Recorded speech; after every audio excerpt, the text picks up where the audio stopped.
This is a country in which nearly 1 out of every 10 children will die before the age of 5. And most of those deaths are related to illnesses that come from a lack of clean drinking water. So when people of El Alto say enough with water privatization, it's because if they don't have access to clean drinking water, their children's health is at risk.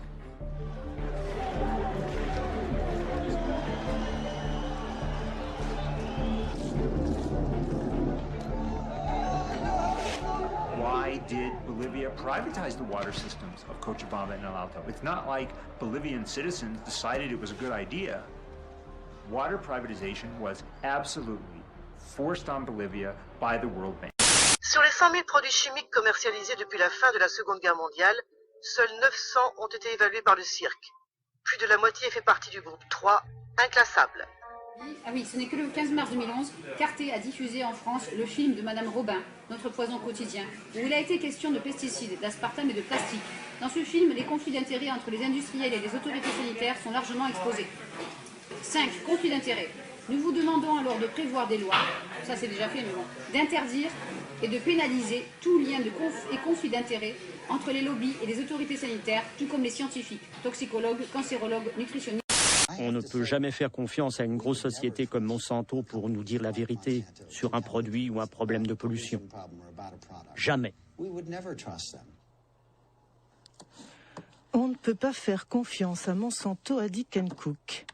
Et si on prenait l'exemple du Roundup, l'herbicide favori des jardiniers et paysans, c'est quoi au juste? C'est le nom commercial donné par Monsanto au glyphosate, un herbicide dit non sélectif ou total parce qu'il détruit toutes les plantes.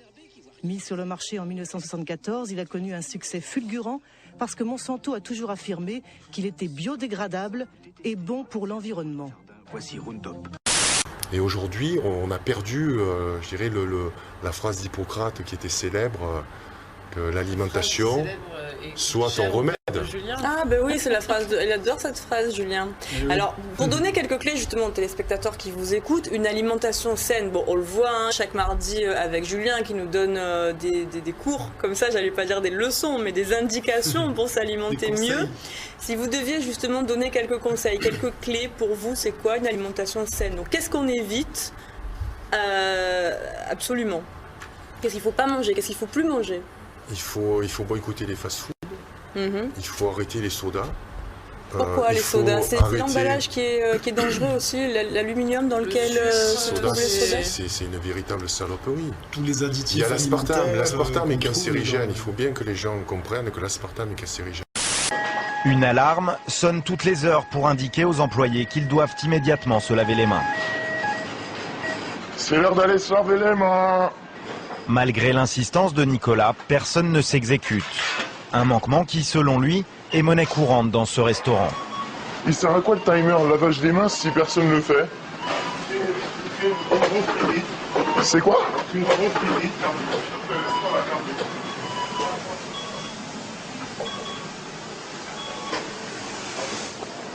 Les M, je l'ai jeté. Hein. Les M, je l'ai jeté. Ces sandwichs ont été fabriqués il y a plus de 3 heures. Je jette pas. Maintenant, réfléchissons un petit peu plus.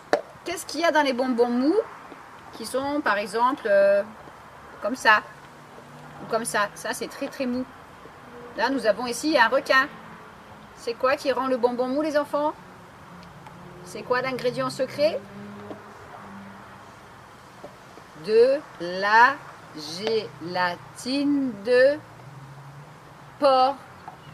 Alors, je vais vous montrer ce que c'est. Quand vous mangez des bonbons, vous mangez ça. C'est la peau de cochon. Et c'est des tonnes de peau de cochon recyclées en bonbons. De l'agent orange aux herbicides, il n'y a qu'un pas. De l'aspartame aux hormones de croissance, il n'y a qu'un pas. Le PCB aux OGM, c'est toujours le même pas. Celui du profit de corporation qui tue de sang-froid. Un jardin typique que l'on trouve souvent dans les designs de permaculture, c'est-à-dire un jardin bien orienté avec une pente au sud, des buts de culture, et puis des techniques qu'on va voir, des techniques très simples pour conserver l'humidité dans le sol. Un gros tas de mulch là prêt à être utilisé, qui a été coupé récemment dans le champ proche, réserve de compost. Donc une des principales qualités de ce genre de jardin, c'est qu'on mulch énormément, c'est-à-dire qu'on utilise un paillis en surface des cultures, comme vous pouvez le voir ici.